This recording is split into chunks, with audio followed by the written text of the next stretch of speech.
যাকে পছন্দ করি সে এক বাচ্চার মা। কি ভালো কিছুর সাথে ভুল কিছু মিশে গেলে তার টেস্ট নষ্ট হয়ে যায়। তোর রুচি ঠিক আছে? কি বলতেছো? আমি তাহলে কোন মস্তিষ্কে বাচ্চার মায়ের সাথে তুই প্রেম করিস? তোকে আমি জুতা দিয়ে মারবো? কিভাবে বুঝাবো আমাকে বলো? মেয়েটাকে সব কথা বলে দিতে হবে। আপনি কেমন আছেন? আমি আপনাকে প্রথম দেখেছিলাম হসপিটালে। প্রথমবার দেখার পরে আই ফেল্ট সামথিং।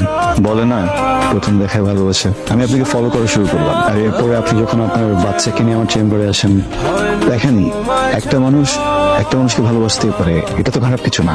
তার একটা বাচ্চা আছে, এটা জানার পরেও তাকে পেতে চাওয়াটা আমাকে রিজেক্ট করতেন, সেটা ভয় পাচ্ছিলাম। তো বেবি থাকতে পারে না। আসলে মাসফিয়া